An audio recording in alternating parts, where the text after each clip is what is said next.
Okay, so till the last session, we had started with the introduction to D block elements specifically. And along with that, we had started with the properties of the 3D series. As I had mentioned that this chapter is important with respect to understanding of scandium to zinc series. That is the first transition series or the 3D series. ठीक है उसके बारे में ही details हैं and the trends and everything is most important for the 3D series. So let's continue with the properties. The next property we had done with atomic and ionic radii, the first one. Second is ionization enthalpy. So first of all, ionization enthalpy in simple words is the energy required to remove the electron from the outermost shell of an atom in its gaseous state. तो simple words में electron निकालने की energy to form a cation from an element is called ionisation enthalpy. Fine. Now, with respect to nuclear charge, how is ionization enthalpy related? Nuclear charge से कैसे related है? Directly proportional. So as the nuclear charge increases, the ionization enthalpy increases. Perfect. Because with respect to the nucleus ka positive charge, if I talk about the attraction of the valence electron, so it is obvious that जितना nuclear charge ज़्यादा होगा उतना electron attracted ज़्यादा रहेगा और electron निकालने के लिए the energy required would be more, or in simple terms the ionization enthalpy will be higher. ठीक है. So as a general trend, if I talk about ionization enthalpy, then left to right across a period, the ionization enthalpy increases with the increase in nuclear charge. And top to bottom क्या होगा? Decreases. Decreases. And what is the factor? So the addition of shells and the screening effect. Correct. The addition of the shells and definitely the screening effect. मतलब जितना shells बढ़ेगा, obviously electron will move away from the nucleus, and जितना वो nucleus से दूर रहेगा उतना electron निकालना easy हो जाएगा. So ionization enthalpy decreases from top to bottom. Okay, so now if I consider 3D series, then 3D series is left to right in the periodic table. That is from scandium to zinc. Expected हमें क्या दिखेगा? The ionization enthalpy should go on increasing. But then there are certain exceptions or the abnormal variations for the ionization enthalpy. अब ये abnormal variations का reason क्या होगा?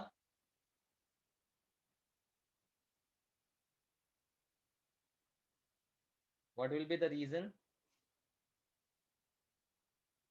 See, periodic trends में the moment I talk about abnormalities or exception, then you have to think about which effect? A shielding effect. Shielding effect. Simple है, कुछ नहीं आता है तो भी शील्डिंग इफेक्ट बोल देना है. पीरियोडिक टेबल में exceptions are related with shielding और स्क्रीनिंग इफेक्ट.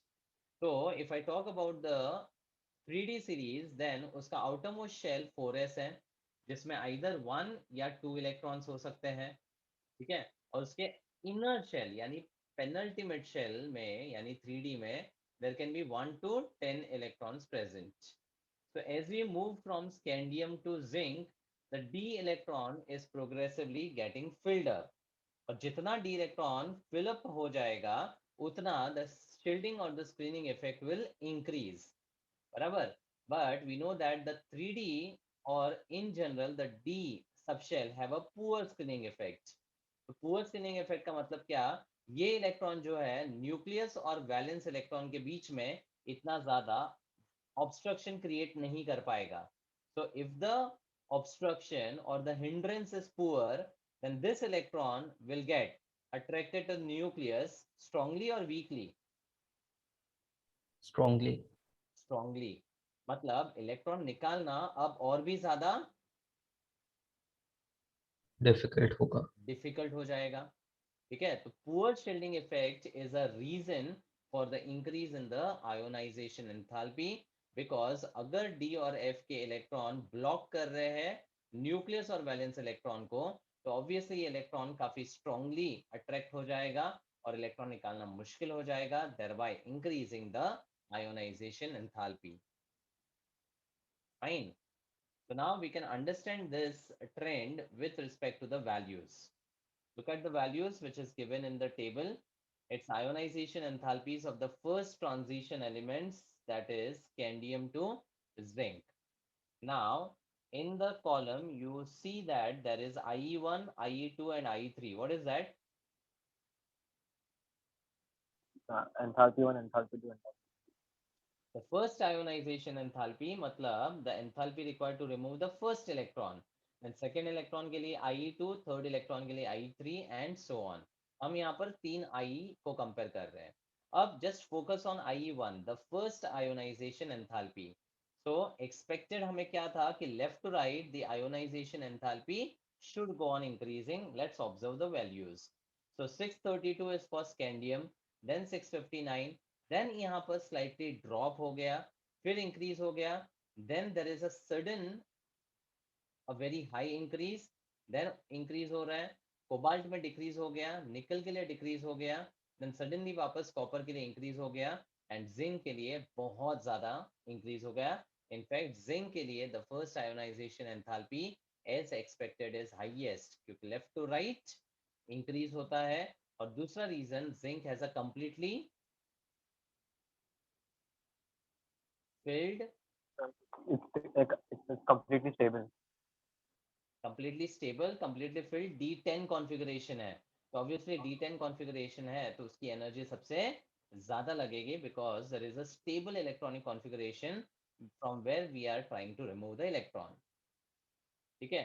अब यहाँ पर ये छोटे मोटे एबनॉर्मलिटीज जो आप देख रहे हो कि वेनेडियम में सडनली एक डिक्रीज हो गया, फिर इंक्रीज होते होते सडनली कोबाल्ट और निकल में वापस डिक्रीज हो गया, फिर वापस इंक्रीज हो गया, एंड जिंक के लिए सबसे हाईएस्ट हो गया.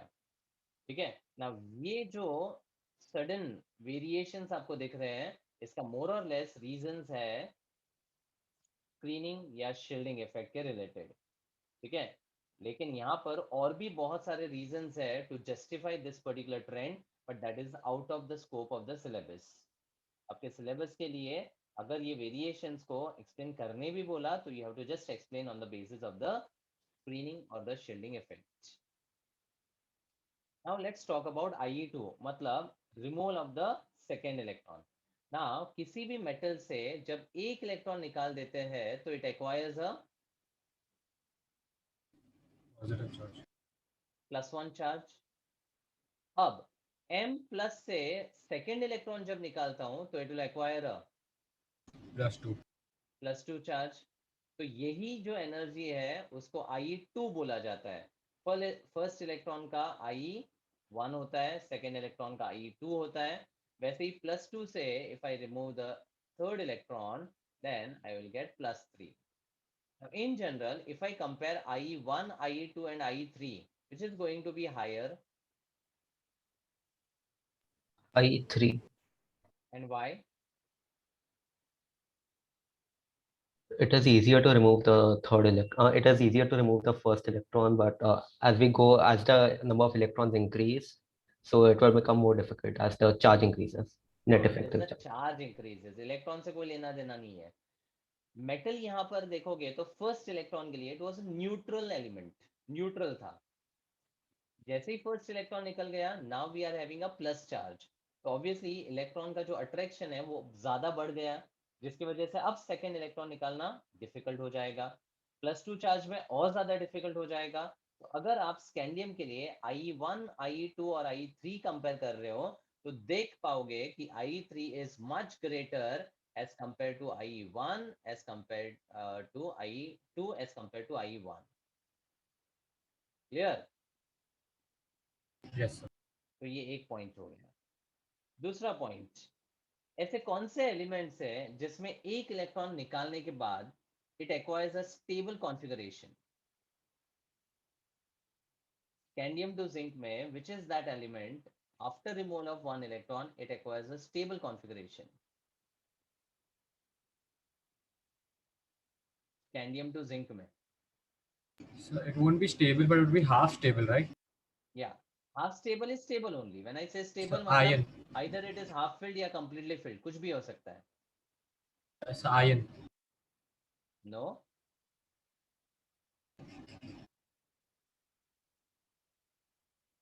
After removal of one electron, it acquires a stable electronic configuration. Ion का configuration 3d6 4s2 है. एक इलेक्ट्रॉन निकालने के बाद कहाँ स्टेबल हो रहा है वो? और पहला इलेक्ट्रॉन कहाँ से निकलेगा? 3d6 से कि 4s से? Sorry, sir. Sorry.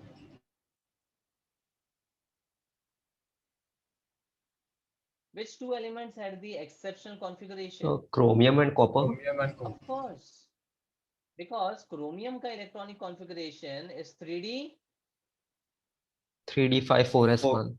5 4s1. So after removal of this one electron, chromium plus will now have 3d5. Do you agree? Yes, sir. Copper has 3d10 4s1. Again, Yes. if I remove this electron, then copper ka +1 will have 3d10. Now with this stable configuration, अगर second electron को निकालना है, तो energy required is going to be Extremely high. extremely high. So now just observe the IE2 from scandium to zinc. Chromium के लिए एक sudden increase दिखेगा आपको from 1376 to 1635, which is a very high jump. Similarly, निकल में 1756 से लेकर copper के लिए एक बहुत बड़ा जंप दिख रहा है 1961 का. समझा? Yes, sir. So I2 is extremely high for chromium and copper. अगर मैं I2 को मेन 3 एलिमेंट्स के लिए कंपेयर करूं, that is chromium, copper and zinc, सबसे हाईएस्ट किसका दिख रहा है?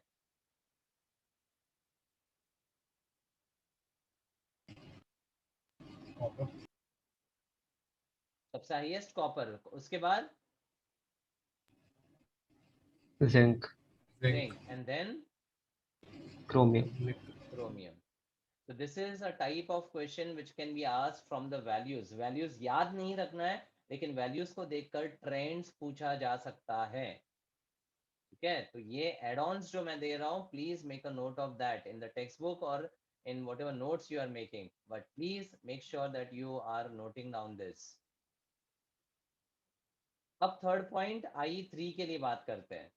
अब ऐसा कौन सा एलिमेंट है जो 2 इलेक्ट्रॉन निकलने के बाद बहुत ज्यादा स्टेबल कॉन्फ़िगरेशन एक्वायर कर लेता है? 2 इलेक्ट्रॉन निकलने के बाद. So manganese and zinc. Manganese and zinc, because manganese का इलेक्ट्रॉनिक कॉन्फ़िगरेशन क्या है बोलो? 3d5 4s2. Yes, 3d5 4s2. तो 4s2 के 2 इलेक्ट्रॉन निकलने के बाद Mn का +2 जो है वो 3d5 कॉन्फ़िगरेशन एक्वायर कर रहा है, एंड ऑब्वियसली 3d5 स्टेबल है तो इलेक्ट्रॉन निकालना मुश्किल हो जाएगा अब. एंड जिंक में तो 3d10 4s2 है, और जिंक एक ही ऑक्सीडेशन स्टेट शो कर सकता है, दैट इज +2, क्योंकि उसके बाद इलेक्ट्रॉन को निकालना मुश्किल ही नहीं, नामुमकिन है. बिकॉज 3d10 इलेक्ट्रॉन के बैरियर को ब्रेक करना, the amount of energy required is enormously high. You can observe the value 3838 kilojoule पर मोल की एनर्जी लगती है. और मैंगनीज को देखोगे तो मैंगनीज की भी काफी ज्यादा है. ठीक है, तो I3 मैक्सिमम अगर पूछा जाए तो जिंक का होगा अनडाउटेडली, और उसके बाद अगर आप कंपेयर करोगे तो you have copper, then nickel, then manganese and then cobalt. ठीक है, तो So in the second one, हाँ, so won't nickel have higher IE than zinc, because in the table it's given like that. Because So in the table it's given nickel as higher. Nickel is 1756 and zinc is 1736. ये थोड़े बहुत exceptions जो है ना, that is difficult to justify on the basis of the factors which we know. ये छोटे मोटे जो वेरिएशंस है ना, these are called abnormalities which is as observed. तो इसके related there are many other factors like the structure of the zinc, that is जो lattice structure है उसके बेसिस पे भी ये डिपेंड करेगा। उसके बाद उसका न्यूक्लियर चार्ज है, उसका शील्डिंग इफेक्ट है। तो ये सारे फैक्टर्स को देखकर ये छोटे मोटे variations you can ignore. Okay, sir. ठीक है। मेन क्या है, अगर I3 में पूछा जाए कि किसका सबसे हाईएस्ट होगा, तो obviously zinc is the highest I3 के केस में। ठीक है। और I2 में कॉपर का हाईएस्ट होगा, even higher than the zinc, that is something important. तो ऐसा कुछ वेरिएशन या ट्रेंड्स आता है ना, तो आपको ध्यान रखना पड़ेगा। बाकी जो एबनॉर्मलिटीज हैं उनको समझना ये लेवल पे डिफिकल्ट हो जाएगा, एंड वो सिलेबस में भी ये नहीं है, तो don't worry. Okay, sir. Okay, so that completes the ionization enthalpy. Now you can just see the graph. Titanium से वनेडियम से chromium there is a slight variation. उसके बाद Mn के लिए there is a very high jump. उसके बाद ion, फिर cobalt के लिए sudden decrease, then there is decrease towards copper. ठीक है। उसके बाद अगर हम ऊपर की तरफ जाए, ये सेकेंड ट्रांजिशन सीरीज है और ये थर्ड ट्रांजिशन सीरीज है। अब हमने टॉप टू बॉटम क्या बोला है कि आयोनाइजेशन एंथैल्पी डिक्रीज होना चाहिए। मतलब टिटेनियम, जर्कोनियम और हेफनियम में सबसे कम किसका होना चाहिए? Hafnium. हेफनियम का होना चाहिए। लेकिन आप क्या देख रहे हो कि हेफनियम का आयोनाइजेशन एंथैल्पी जो है वो बहुत ज्यादा है as compare to the first transition series element. बराबर। तो अब इसका रीजन क्या है? अगर हम थर्ड ट्रांजिशन सीरीज की बात करें, listen to this carefully, third transition series, third transition series started with lanthanum, then there was a series break of 14. hmm, 14. 14 elements, that is lanthanides. उसके बाद there is a continuation from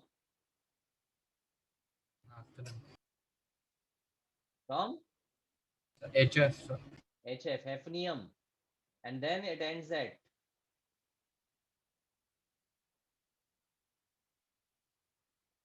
metal in the liquid state, Mercury. Mercury. mercury. लायन को हरा हरा कर lanthanum, hafnium, mercury. ठीक है। अब यहाँ पर इन एलिमेंट्स के लिए अगर आप ऑब्जर्व करोगे तो there is a F14 configuration which is already getting filled. ठीक है। यहाँ पर F14 ऑलरेडी फिलअप हो गया ना, तो जब आप हेफनियम का कॉन्फ़िगरेशन देखोगे तो उसमें F14 3d का इलेक्ट्रॉन और s का इलेक्ट्रॉन भी होगा। अब the moment we have the f का electron, then f has a poor shielding effect. ये देखो ये 4f हो जाएगा, ये पेनल्टीमेट का 5d और ये अल्टीमेट का 6s। ये अपना थर्ड ट्रांजिशन सीरीज के शेल्स होंगे। बराबर। अब F में जब इलेक्ट्रॉन फिल हो चुके हैं एंड F का शील्डिंग इफेक्ट पुअर है, तो क्या होगा?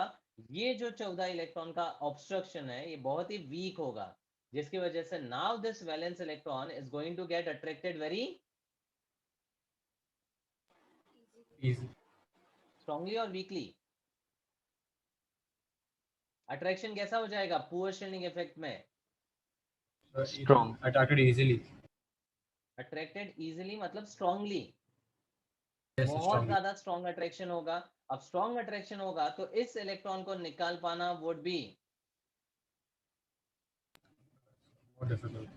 very difficult, and that is the reason that hafnium या फिर थर्ड ट्रांजिशन सीरीज के ionisation enthalpies first transition series और सेकेंड ट्रांजिशन सीरीज दोनों से हाई है, जबकि थियोरी ये बोलता है कि नीचे जाने पर आयोनाइजेशन एंथैल्पी कम होना चाहिए, लेकिन इस ट्रांजिशन सीरीज के लिए ऐसा नहीं होता है।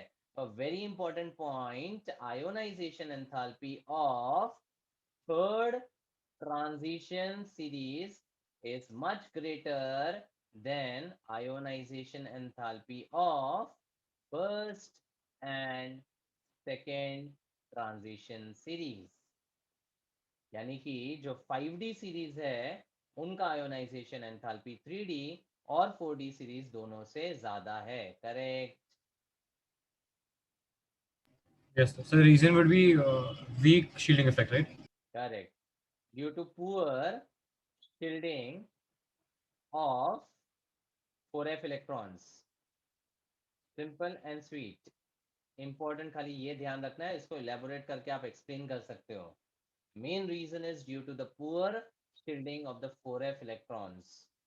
तो हमारा 3D और 4D सीरीज में f के कोई इलेक्ट्रॉन्स नहीं थे, बट जैसे ही हम 5D सीरीज में जाते हैं 4f के इलेक्ट्रॉन्स भी आ जाते हैं, which gives a poor shielding effect, due to which the electron removal becomes much more difficult। Understood? Yes, sir. That's it। तो ये जो मैंने पॉइंट्स आपको बताए हैं, this is important with respect to ionisation enthalpy property.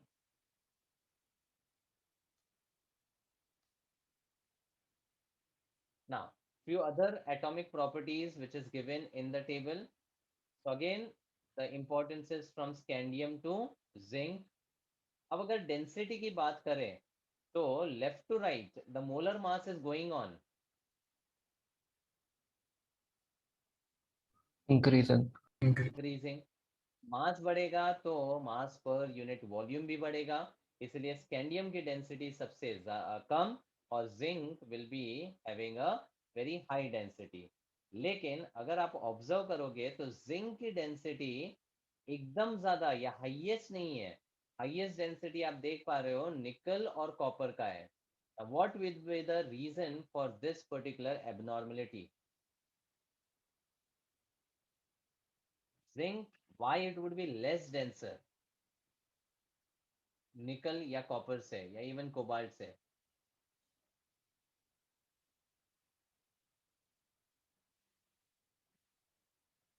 So because there are way too many electrons, so therefore there are repulsions, so the orbitals are bigger. हाँ, correct, closer है। Zinc में there is a completely filled electronic configuration of 3D 10 and 4s2। So यहाँ पर completely filled configuration होने की वजह से electron electron के रिपल्शंस होते हैं। रिपल्शंस होने की वजह से the orbital increases in size, और जितना ऑर्बिटल साइज में इंक्रीज होगा द वॉल्यूम और the space occupied by zinc atoms will be, volume occupied would be More. मोर। तो मास पर यूनिट वॉल्यूम डेंसिटी होता है, तो वॉल्यूम अगर ज्यादा हो जाएगा तो डेंसिटी अपने आप बढ़ जाएगा, क्या हो जाएगा? बढ़ जाएगा। It will बढ़ become जाएगा, less. लेस हो जाएगा ना। Density is mass per unit volume. Oh मास तो yes, जिंक yes, का sir. ज्यादा Sorry, है, sir. Sorry. लेकिन जिंक क्या कर रहा है, वॉल्यूम काफी ज्यादा ऑक्यूपाई करता है, बराबर। तो ज्यादा वॉल्यूम ऑक्यूपाई करने की वजह से उसकी डेंसिटी कम हो जाएगी, and that is the justification for a low density for zinc element. समझा? एक सिंपल सा एग्जांपल देता हूं मैं आपको। दो कार्टून्स देता हूं ऑफ इक्वल साइज। दो कार्टून है इक्वल साइज के, ठीक है। एक में टेनिस बॉल भरने हैं और दूसरे में फुटबॉल भरने हैं। तो नंबर ऑफ बॉल्स किस में ज्यादा भरेंगे? So the one and tennis. Tennis वाले में, बिकॉज टेनिस बॉल्स जो है they are smaller in size as compare to the football. तो ऑब्वियसली अगर इसमें मैं फुटबॉल डालूंगा तो शायद दो ही आएगा, लेकिन टेनिस बॉल्स बहुत सारे आ सकते हैं, बराबर। Yes or no? Yes, sir. Yes, sir. Yes, sir. So that is a simple funda। Volume occupied depends on the size of the element in consideration। तो zinc जो है ना, because of the orbital size increase becomes very bulky, ठीक है, बहुत बड़ा volume occupy करता है। तो because of higher volume occupied the density is very less, ठीक है। उसके बाद एटॉमिक रेडियस का ट्रेंड ऑलरेडी मैं बता चुका हूं, और आयोनाइजेशन एंथैल्पी भी हम ऑलरेडी डिस्कस कर चुके हैं, ठीक है। तो खाली यहाँ पर डेंसिटी जो है वो ध्यान रखना है। इन जनरल अगर बात करूं तो density increases from scandium to zinc, sorry, scandium to copper, and for zinc it decreases. समझा?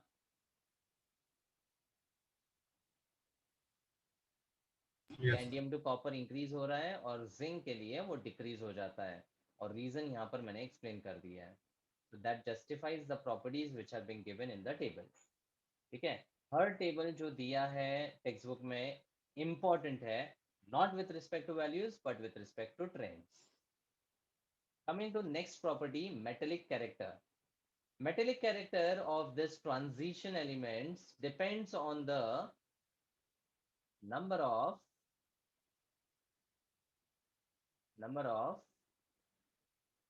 unpaired d electrons. जितने ज्यादा अनपेयर्ड डी इलेक्ट्रॉन्स है उतने ज्यादा मेटेलिक बॉन्ड्स बनेंगे, और जितना स्ट्रॉन्ग मेटेलिक बॉन्ड्स बनेगा उतना ज्यादा मेटेलिक कैरेक्टर होगा. ये मैं पहले भी बता चुका हूँ हार्डनेस के related, melting and boiling points के रिलेटेड. तो hardness, melting point, number of unpaired electrons, metallic bonds, ये सब रिलेटेड एक दूसरे से रिलेटेड है. ठीक है, तो metallic character depends on the number of unpaired electrons and in turn also depends on the number of metallic bonds which it can form. जितने अनपेयर्ड इलेक्ट्रॉन है उतने ज्यादा मेटेलिक बॉन्ड्स बनेंगे और उतना वो ज्यादा मेटेलिक कैरेक्टर बताएगा.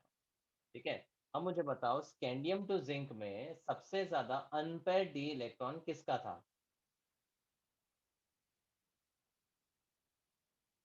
So chromium and manganese. Chromium and manganese. तो मेल्टिंग पॉइंट उन दोनों का ज्यादा होना चाहिए था, लेकिन there was an exception between this to.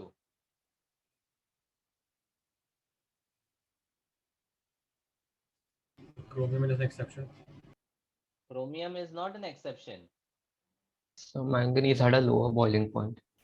Manganese had a lower boiling point and manganese had an abnormal lattice structure. तो मैंगनीज का मेटेलिक कैरेक्टर ज्यादा होना चाहिए, उसका मेल्टिंग पॉइंट ज्यादा होना चाहिए, but there is an abnormal decrease with respect to the metallic character as well as with respect to all the properties which are related with them. तो ये हम मेल्टिंग पॉइंट में ऑलरेडी देख चुके हैं. Manganese is an exception. ठीक है, तो यहाँ पर एक सिंपल सा स्टेटमेंट दिया है which covers all the points. Hardness, high melting points, metallic properties of transition elements indicate that the metal atoms are held strongly by metallic bonds with covalent character. और जितने ज्यादा metallic bonds होंगे उतनी ज्यादा ये property stronger होती जाएगी. और मेटेलिक बॉन्ड्स डिपेंड किस पे कर रहा है? अनपेयर्ड डी इलेक्ट्रॉन्स के ऊपर. ठीक है, और इसमें एक इंपॉर्टेंट चीज था कि chromium has a very high melting point in 3D series. Chromium के नीचे कौन है 4D सीरीज में? क्रोमियम के नीचे the 3 elements which had very high melting points, और उनमें से सबसे हाईएस्ट किसका था?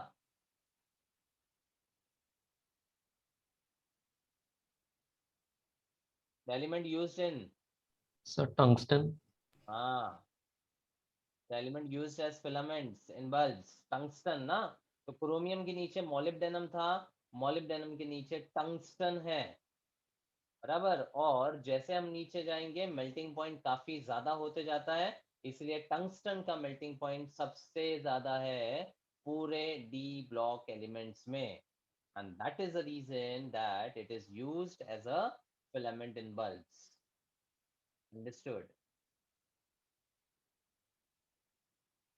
Yes. Next, coming to the important property of magnetic properties. तो फिजिक्स में अब तक आपने पैरा और डाया मैग्नेटिक सब्सटेंसेस के बारे में पढ़ लिया होगा, पढ़ा है कि नहीं? नहीं? बोलो Diu. Yes, sir. Can you tell me the difference? So paramagnetic substances are slightly attracted by the magnets, and diamagnetic are slightly repelled. Correct. Paramagnetic substances are those which are weakly attracted in the magnetic field, and diamagnetic are those which are weakly repelled in the magnetic field. तो ये attract या repel होने का reason जो है वो electrons के pairing के ऊपर डिपेंडेंट है. Paramagnetism is possible due to the presence of paired और unpaired इलेक्ट्रॉन्स.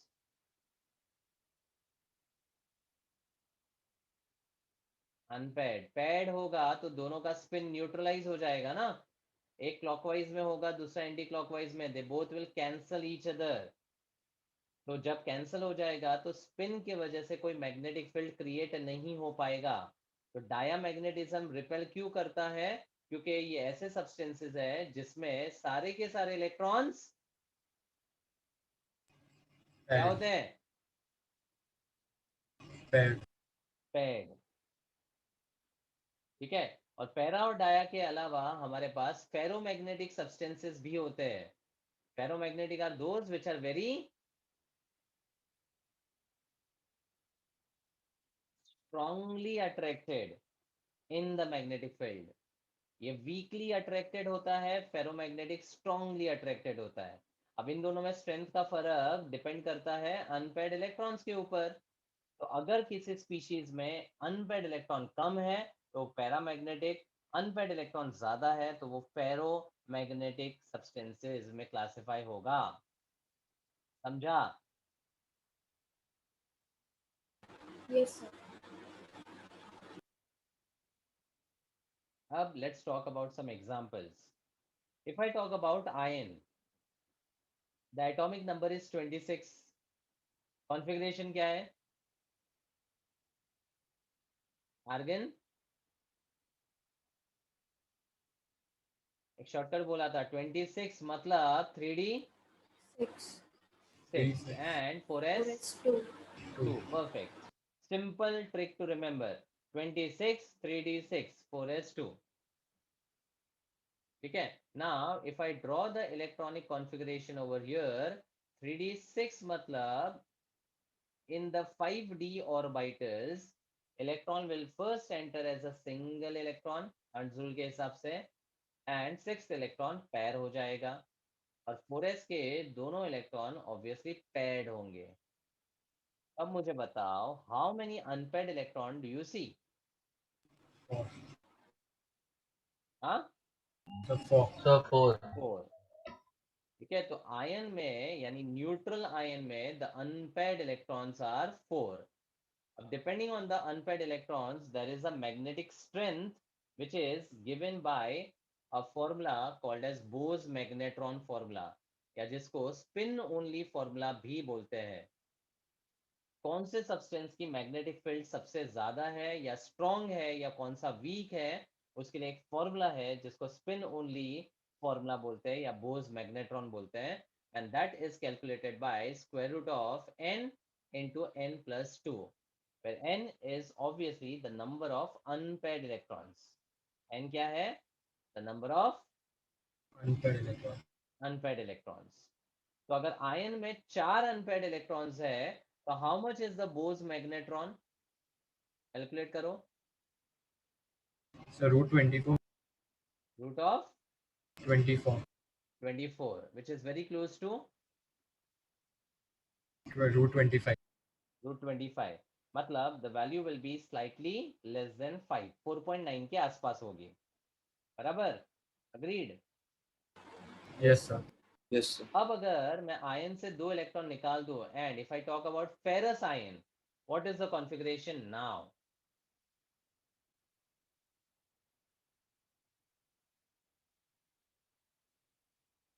दो इलेक्ट्रॉन कहां से निकलेगा? 4s. So from 4s2. तो क्या बचेगा? 3d6. So again, how many unpaired electrons will be there? 4. So once again, the Bose magnetron will be same as ion neutral. Now if I talk about ferric ion, 3 electron निकालने हैं तो 2 तो 4s से निकलेंगे और एक From 3D, 3D5. 3d, तो It अब becomes 3D5. कॉन्फ़िगरेशन क्या हो जाएगा? There will 3d5. be 5 There unpaired will be electrons. 5 electrons, all will remain unpaired. Hence, the number of unpaired electron will be 5 and the Bose magnetron will be square root of 35. Root 35. 35. ये Bohr's magnetron को mu से indicate करते हैं and this will be square root of 30. समझा? So 35 is the root of 6. 36 is the root of 6. So हाँ, it तो would 5.9 be answer 5.9 ना? Yes. Okay. तो इसका एक शॉर्टकट है, जितने भी अनपेड इलेक्ट्रॉन है ना, Bohr's magneton would be that number with a decimal. 4 electron है तो 4 पॉइंट आंसर होगा, 5 है तो 5 पॉइंट होगा, 3 होगा तो 3 point will be the answer. समझा? इसको ऐसे लिखते हैं 4.9 BM. BM मतलब Bohr's magnetron. Bohr's magnetron. Clear? Yes, sir. ठीक है, तो वंस अगेन मैग्नेटिक प्रॉपर्टीज में paramagnetic substances are those which are weakly Attracted. Attracted. attracted in a magnetic field, and these substances have presence of Unpaired electrons. unpaired electron. Diamagnetic are those which are weakly Repelled. repelled and they have the presence of Paired. Paired electrons. paired electrons. And ferromagnetic are those which have more Strong. number of Unpaired electrons. Unpaired electrons. and that is the reason they are strongly Attracted. attracted in the magnetic field. Yes. ठीक है, तो ion के +3 में सबसे ज्यादा unpaired electron हो सकते हैं, 5 से ज्यादा तो नहीं हो सकते ना, बिकॉज 5 के बाद electron start getting paired up. तो इसीलिए यहाँ पर ferro is related to the ferric ion, जहाँ पर there are more number of unpaired electrons and that is why a higher magnetic moment is possible for this. ठीक है? Yes, sir. Now look at this table. Magnetic moments of ions of first transition series scandium to zinc. तो scandium का 3+. अब scandium का electronic configuration होता है 3d1 4s2. If I remove 3 electrons, what will be present? What will be the configuration? 0. 0. तो 3d0 मतलब कोई भी अनपेयर्ड इलेक्ट्रॉन नहीं है. तो ऐसे स्पीशीज जो है पैरा होंगे कि डाया? Dia. डाया मैग्नेटिक होंगे. तो ऐसा भी क्वेश्चन आता है कि आयंस दिए होंगे, आपको पूछा जाएगा ये पैरा है कि डाया है, क्लासिफाई करो. ठीक है? टाइटेनियम में 3d2 4s2 होता है. 3 इलेक्ट्रॉन निकालोगे तो 3d1 होगा. 1 मतलब 1 unpaired electron. Square root of 3 1.73. जो एक्सपेरिमेंटल वैल्यू है ना वो थोड़ा सा डिफर करेगा. ठीक है? क्यों करता है? As I already said, there are reasons for the abnormalities in the transition series, but that is out of scope of your syllabus. आप सिर्फ कैलकुलेटेड वैल्यू पे ध्यान दो. वनेडियम 3+ में 3d2 है तो 2 अनपेयर्ड इलेक्ट्रॉन के हिसाब से 2 पॉइंट वाला आंसर आएगा. 3 है तो 3 पॉइंट वाला आएगा, 5 है तो 5 पॉइंट वाला आएगा एंड सो ऑन. समझा? So in this period, only scandium and zinc are diamagnetic. नहीं, और भी हो सकता है ना. टाइटेनियम में टाइटेनियम को 4+ बना दो तो फिर कितने इलेक्ट्रॉन्स होंगे? Okay. 4, so 0 electrons. 0 ना. तो ये भी डाया होगा.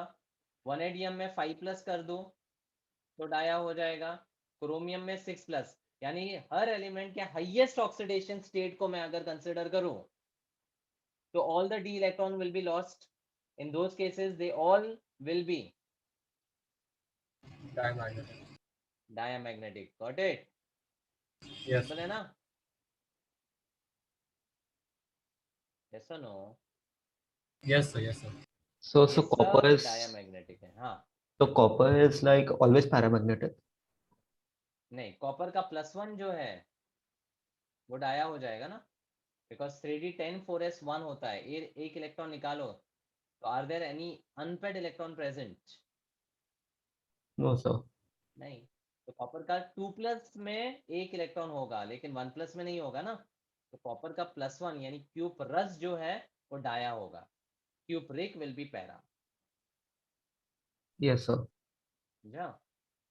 तो ये मैंने सारे एग्जांपल्स कॉमन जो है वो दे दिए डायमैग्नेटिक के. नो अनपेड इलेक्ट्रॉन्स, बस एक ही कंडीशन. अब देखो इस पे क्वेश्चंस कैसे आते हैं. Pick up the paramagnetic species. Copper 1+, para था कि डाया? Dia. डाया. आयन 3+,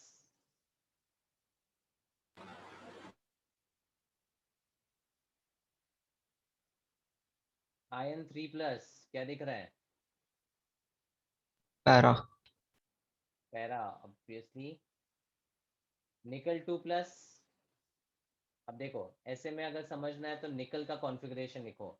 निकल इज 28, तो configuration will be 28 3d8. 8. 3d8 4s2. अब दो इलेक्ट्रॉन अगर निकाल दो तो it will be removed from 4s and now I will have just 3d8. 3d8 मतलब कितने इलेक्ट्रॉन्स अनपेड है? 2. 2 है ना. 10 में से माइनस कर दो, आपको अनपेड इलेक्ट्रॉन्स मिल जाएगा. मतलब ये पैरा हुआ कि डाया? Para. पैरा. फिर जिंक 2+, तो डेफिनेटली Dia. डाया. अच्छा, अब cadmium 2+. Cadmium was the element which is placed below. किसके नीचे है? Zinc. Zinc, sir. तो अगर जिंक 2+ डाया है तो कैडमियम 2+ भी Dia होगा. डाया होगा. लॉजिकल है. Even mercury 2+ will be dia. समझा? Yes, sir. अब palladium. Now you are not expected to remember palladium का डिटेल्स, लेकिन जब मैंने स्टार्ट में इलेक्ट्रॉनिक कॉन्फ़िगरेशन बताया था तब बोला था palladium is the only element which have the s0 configuration. Palladium एक ही एलिमेंट है जिसका s में कोई भी इलेक्ट्रॉन नहीं नहीं. रहता. और ये यूनिक है क्योंकि 40 एलिमेंट में से ये अकेला एलिमेंट है जिसमें s0 है. तो याद रह ही जाएगा. Out of 40 this is the only element having no s electron in its configuration. Got it? Yes और नो? Yes, sir. अब यहाँ पर इसका जो कॉन्फ़िगरेशन है ना वो आता है 4d 10 और 5s0. अब दो इलेक्ट्रॉन जब निकालते हैं पैलेडियम में से तो obviously they will be removed from here and it will give 4d8. और 8 है मतलब पैरा है कि डाया? Para. समझा? तो ऐसे टाइप के क्वेश्चंस आ सकते हैं related with magnetic property. Understood? Yes, sir. Next, let's try this. What will be the magnetic moment of transition metal having 3 unpaired electrons? Magnetic moment मतलब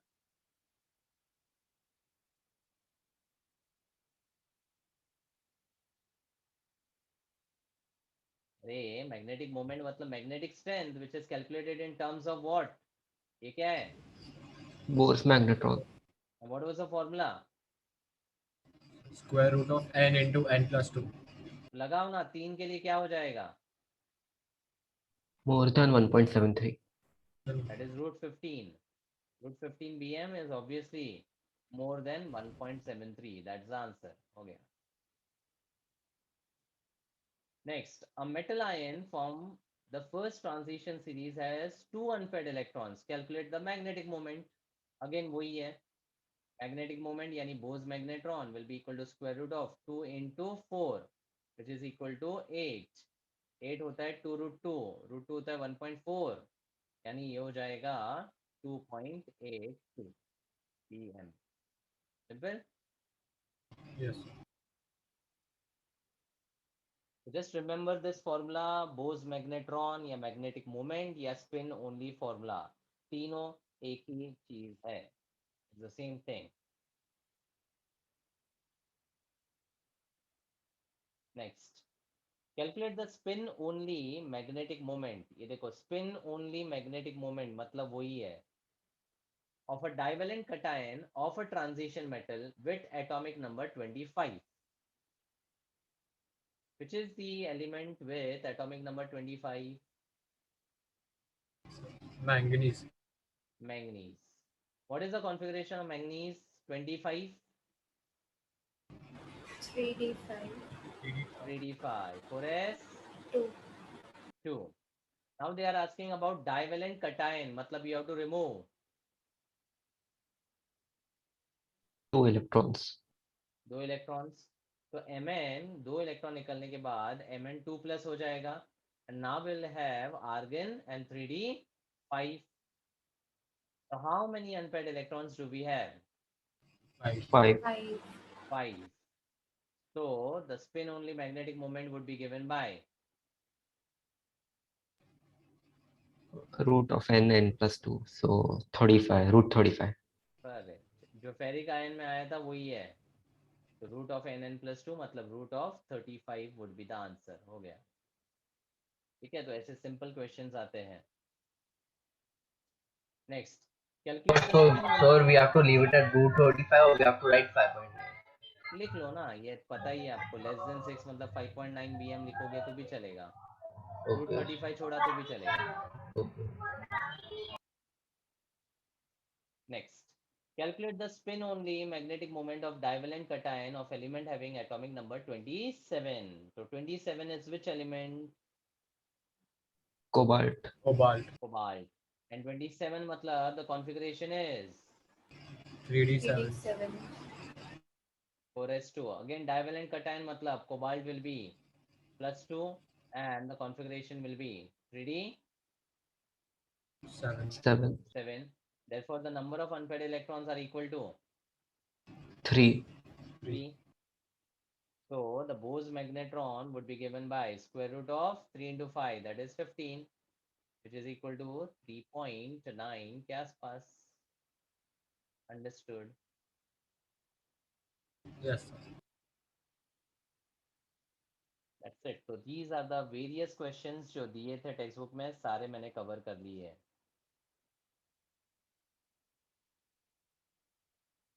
Next is color. Now, कोई भी object, when we observe the color, what is the reason for any object to acquire color? So excitation of the valence electrons. Correct. Very good. Excitation of the valence electron. And why would it excite? So when we supply energy, it gets excited.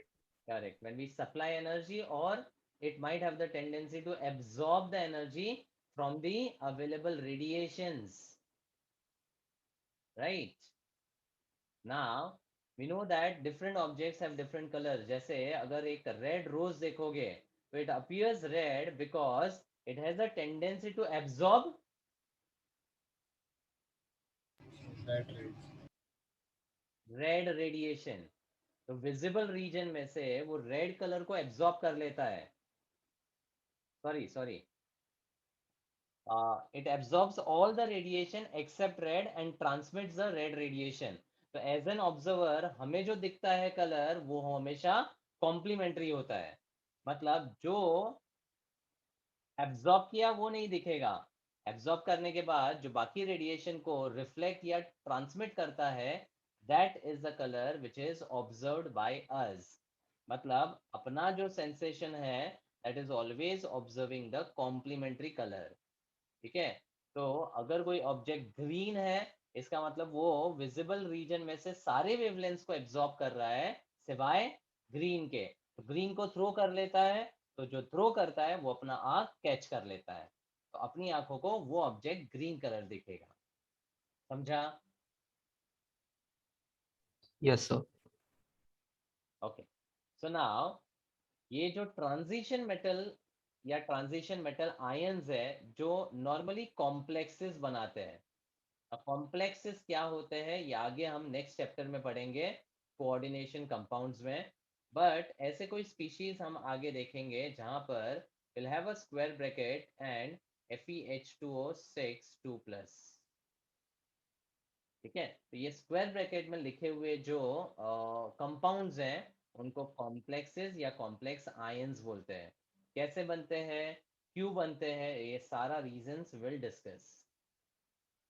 ठीक है, तो यहाँ पर कोई भी transition metal जब अकेला रहता है ना, ध्यान से सुनना, जब अकेला रहता है मतलब in the absence of any species, then the d orbitals का energy is found to be equal. Whenever a transition metal is not under the influence of any other species, then the energies of its d orbitals is same। और ऐसे situation में हम बोलते हैं the orbitals are degenerate। 11th में हमने word पढ़ा है degenerate, मतलब at the Ground the state. ground state at the same energy level। ठीक है, तो let's talk about Fe2+ only. तो Fe का कॉन्फ़िगरेशन 3d6 4s2 होता है। जब 2 इलेक्ट्रॉन निकल जाएगा तो it will have 3d6। How many unpaired electrons are there in 3d6? 4. 4, क्योंकि इलेक्ट्रॉन जाएगा एक एक करके और 6 इलेक्ट्रॉन पेयर अप हो जाएगा। तो यहाँ पर 4 इलेक्ट्रॉन अनपेयर्ड है। अब क्या होता है, जैसे ये फेरस आयन में या फेरस आयन के अराउंड वाटर वाटर या कोई भी और सॉल्वेंट के मॉलिक्यूल्स सराउंड करते हैं, then this d orbitals which were degenerate splits up into two different energy levels, one higher energy and two the lower energy। मतलब जो d ऑर्बिटल पहले शांत थे, इक्वल एनर्जी पे थे, वाटर के आने की वजह से वो d ऑर्बिटल्स अलग अलग एनर्जी लेवल्स में स्प्लिट हो जाते हैं। तो यहाँ पर दो एनर्जी लेवल स्प्लिट होते हैं, एक में 3 ऑर्बिटल जाते हैं और दूसरे में 2 ऑर्बिटल। जो लोअर वाला है उसको T2G बोलते हैं। इसका मतलब होता है ट्रिपली डीजनरेट। ट्रिपली मतलब 3 ऑर्बिटल और डीजनरेट मतलब ये 3 ऑर्बिटल की एनर्जी सेम होती है। समझा? इसलिए इसको T2G बोलते हैं। Are you all getting it? Yes, sir. Hello. और ऊपर वाला जो एनर्जी है ना उसको EG बोलते हैं, इक्वली डीजनरेट, मतलब दो ही है और दोनों इक्वल है इन टर्म्स ऑफ एनर्जी। बराबर? तो अगर मैं यहाँ पर एक रेफरेंस हाइपोथेटिकल लाइन लूं, तो इस लाइन से the EG is raised by this particular energy and T2G is lowered by this particular energy. Can I say that? Yes, sir. ठीक है, तो अब यहाँ पर ये 6 इलेक्ट्रॉन जो है ना वो कुछ इस तरह से जाएंगे 1 2 3 4 5 एंड 6।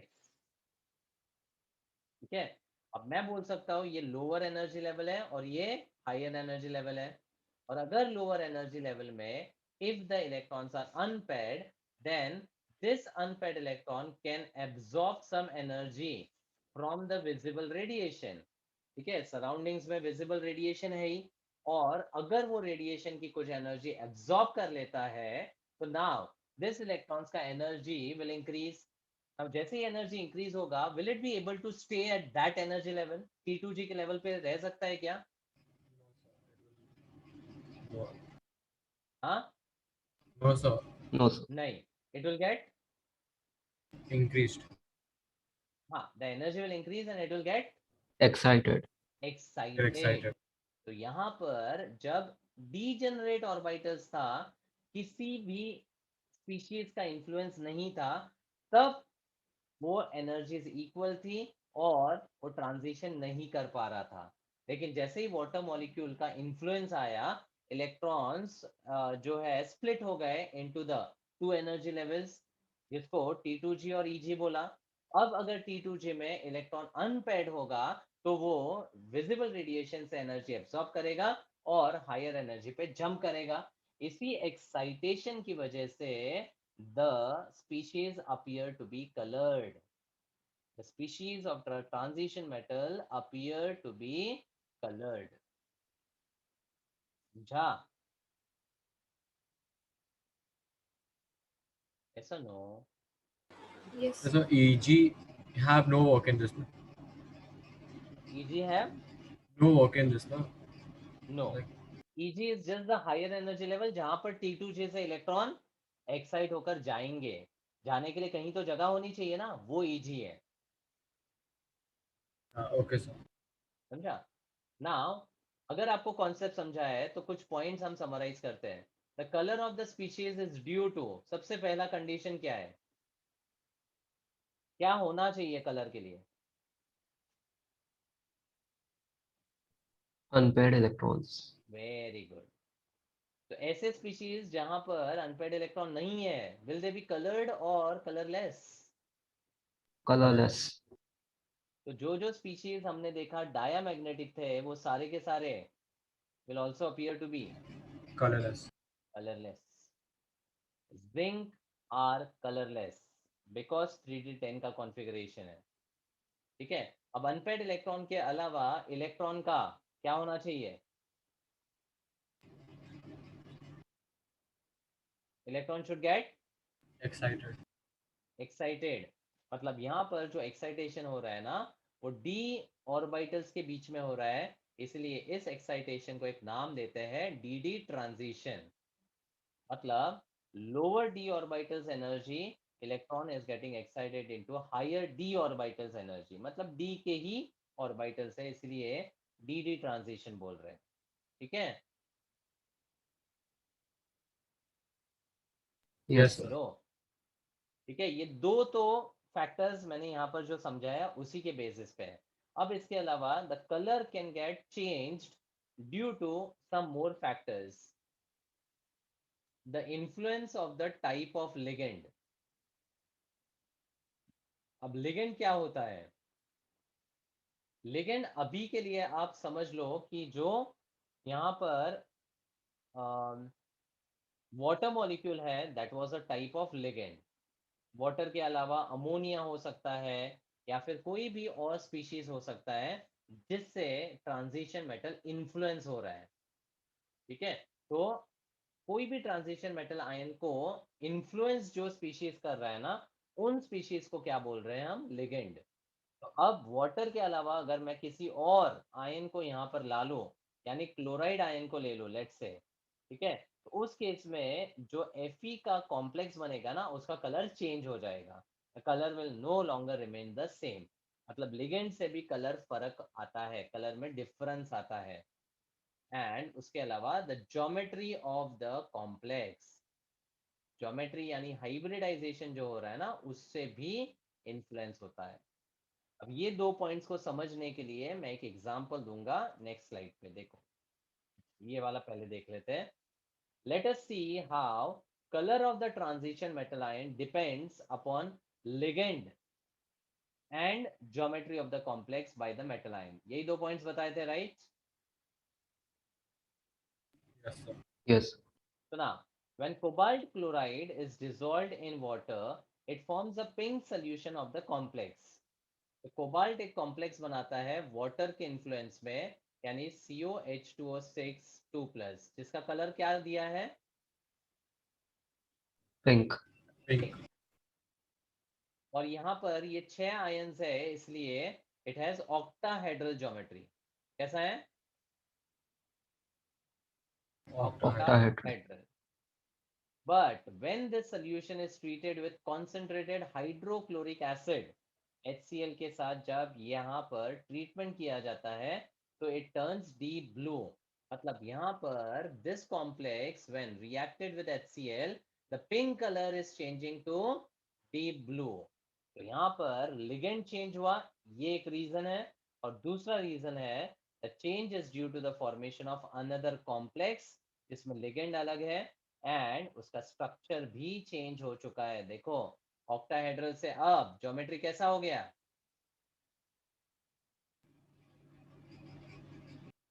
Tetrahedral, right? क्योंकि कोबाल्ट के पास अभी 4 ही आयंस है, COCl4 with a 2 negative. So as I stated that color of the transition metal species depends on the type of the ligand and also the geometry of the complex. Are the previous 2 points clear now? Yes, sir. पहले 2 points मैंने आपको D transition और unpaired electrons का already ये diagram के through explain किया, और ligand और ज्योमेट्री के रिलेटेड ये एग्जांपल के थ्रू मैंने एक्सप्लेन किया है जो टेक्स्ट बुक में दिया हुआ है। So is this how cobalt chloride paper works? This mechanism, cobalt, chloride paper used to test the presence of water. हाँ, yes yes, because Yes. Cobalt chloride का पेपर कौन से कलर का होगा? It is like light blue. Correct. And the moment you take in contact with water, Then it turns like pinkish and red, reddish and pink. Perfect, that's the reason. Complex change हो रहा है, ligand change हो रहा है, geometry change हो रहा है, colour भी चेंज हो जाएगा। Yes, sir. Thank you, sir. Now approximately कौन सा कलर किसी स्पीशीज का आएगा वो हम ये डायग्राम के थ्रू देख सकते हैं। इसको ना एक नाम भी दिया है, मंशन व्हील। मंशन व्हील ये अप्रोक्सीमेट कलर आइडेंटिफाई करने के लिए काम आएगा।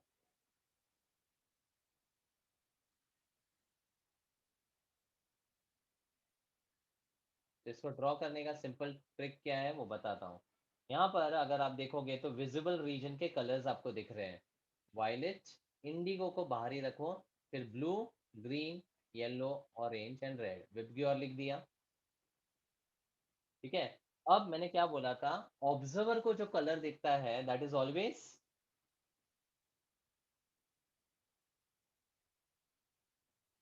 The reflected color, हाँ, the reflected color, the reflected complementary colour होता है वो हमेशा। ठीक है, तो मान लो अगर कोई स्पीशीज रेड रेडिएशन को एब्जॉर्ब करेगा तो the colour observed will be green. ये कॉम्प्लीमेंट्री कॉन्सेप्ट है। सिमिलरली अगर कोई स्पीशीज ऑरेंज रेडिएशन एब्जॉर्ब करेगा ना तो सामने ब्लू या ब्लूइश वायलेट के आसपास दिखेगा।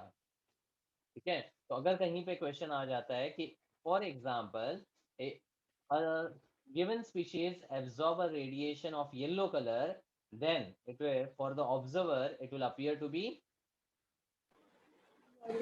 Yellow. yellow absorb किया तो it will appear to be Violet.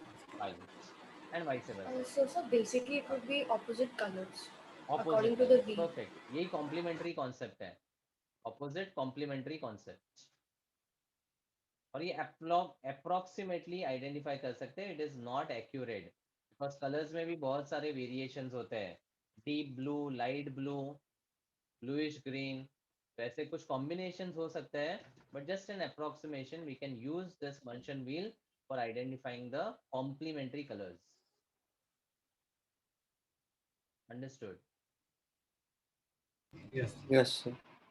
Colour वाला पार्ट ये काफी इंपॉर्टेंट था इन टर्म्स ऑफ थियोरी। ठीक है, इसका शॉर्ट नोट आ सकता है, रीजंस आ सकते हैं, कॉम्प्लीमेंट्री कलर का कॉन्सेप्ट और उसके डिपेंडेंसी लिगेंड और ज्योमेट्री के रिलेटेड एग्जांपल के थ्रू एक्सप्लेन करने का ये पैराग्राफ।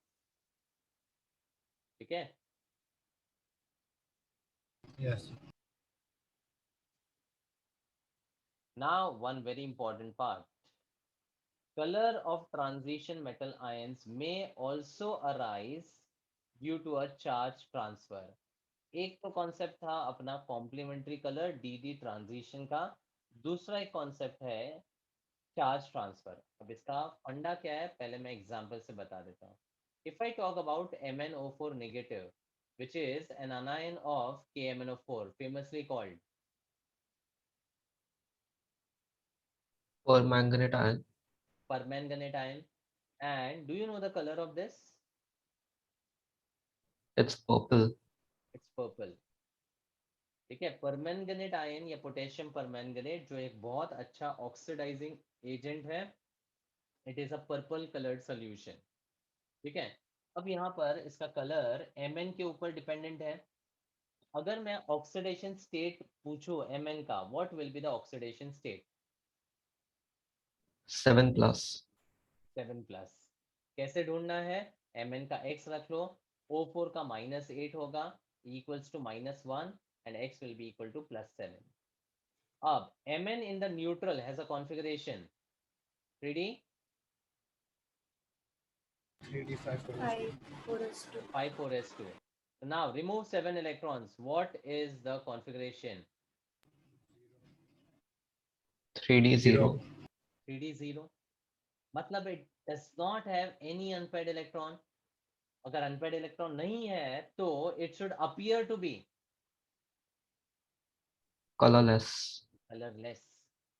तो ध्यान दो, theoretically MnO4 minus should be colorless, but as observed KMnO4 या MnO4 negative is having a purple color despite of any unpaired electron present. Correct. तो अब होता क्या है यहाँ पर, MnO4 नेगेटिव में Mn is linked with 4 oxygen atoms in a tetrahedral geometry. O negative मतलब one of the oxygen is joined with a single bond and the other 3 are joined by double bonds. ये इसका tetrahedral structure हो गया।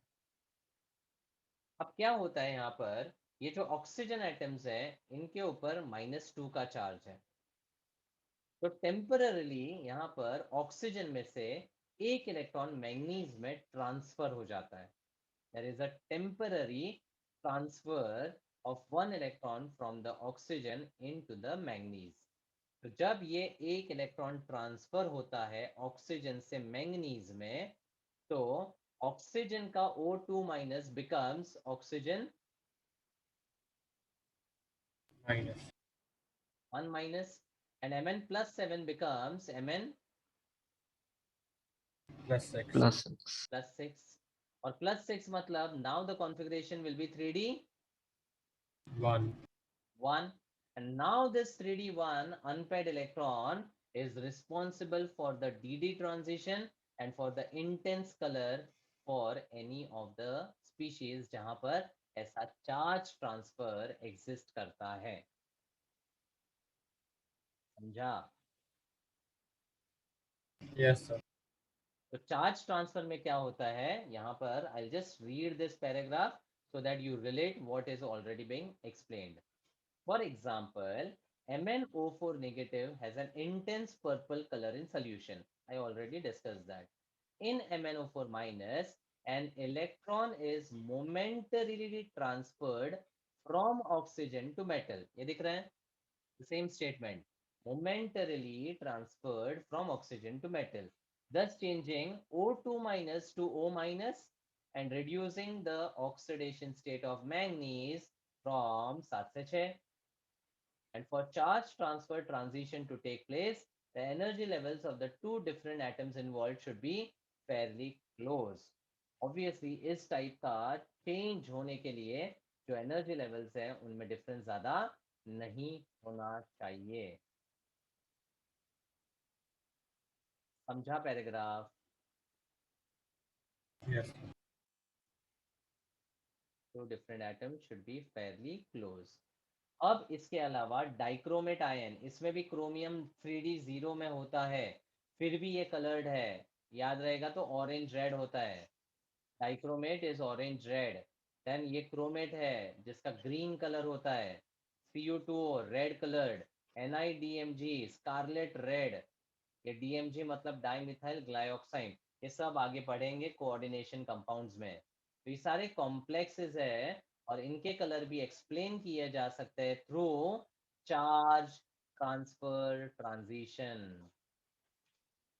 तो अगर direct एक MCQ आता है that the color of KMnO4 can be explained on the basis of, then the answer is Charge transfer.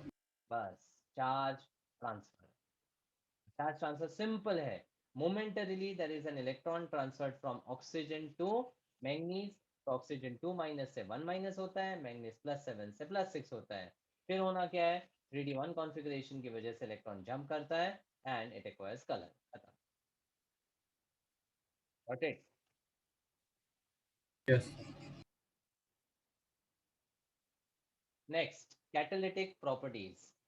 Now, many of the inorganic reactions or even the organic reactions, आपने देखा होगा arrow पे normally जो catalyst use होते हैं they belong to the transition metals. जैसे hydrogenation में हमने निकल, प्लैटिनम, पैलेडियम का बात किया था। सल्फ्यूरिक एसिड के प्रिपरेशन में V2O5 यूज होता है, vanadium pentoxide. Vanadium is a D block element. तो मोस्ट ऑफ द कैटलिस्ट आप जो ऑब्जर्व करते हो ना, they belong to the D block elements, यानी D block element act as good catalyst. तो अब ये कैटलिस्ट की तरह काम क्यों करता है, उसका रीजन, दो ही रीजन है। पहला, the catalyst need to have a large surface area so that the molecules can get, अगर बड़ा सा सरफेस एरिया है तो मॉलिक्यूल उसके ऊपर आकर क्या कर सकते हैं, Adsorb. एडजॉर्ब करता है, कर सकता है। तो निकल, प्लेटिनम, पैलेडियम या in general D block elements का सरफेस एरिया लार्ज होता है, उसकी वजह से एडजॉर्प्शन अच्छे से किया जा सकता है। तो because of the adsorption property of d block element it behaves as a catalyst. And second, due to the variable oxidation state, variable oxidation state. कोई भी रिएक्शन जब होता है ना, तो the reactants react first to form an, क्या है ये, Intermediate. Intermediate, and then finally it forms a, Product. तो every reaction passes through the RIP sequence. तो यहाँ पर जो इंटरमीडिएट्स बनते हैं ना, उसमें अलग अलग ऑक्सीडेशन स्टेट्स आते हैं। तो ऐसे ही स्पीशीज कैटलिस्ट का काम कर सकते हैं जहां पर ऑक्सीडेशन स्टेट का वेरिएशन हो सकता है। And in the start of the chapter, we have discussed that D block elements have a variable oxidation states possible. Chromium में there is lot of oxidation states possible. In fact, the range is from +1 to +6. Manganese में +2 से लेकर +7 तक। इसीलिए chromium और manganese के बहुत सारे कंपाउंड्स जो है ना, कैटलिस्ट की तरह काम करते हैं। Fine. Yes, sir. So these are the different examples where the D block catalysts are being used. MnO2, manganese dioxide, act as a catalyst for decomposition of KClO3.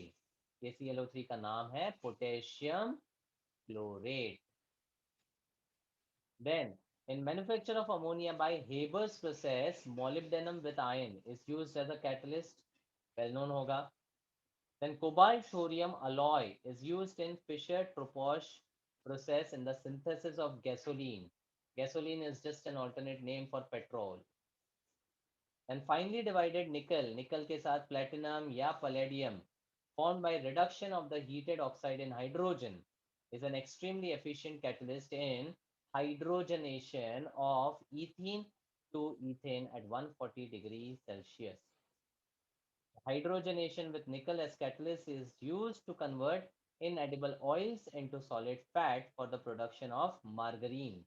तो margarine butter सुना होगा आपने, जो कि फैट होता है, वो fat inedible oil से बनाया जाता है through the process of hydrogenation, oil to fat.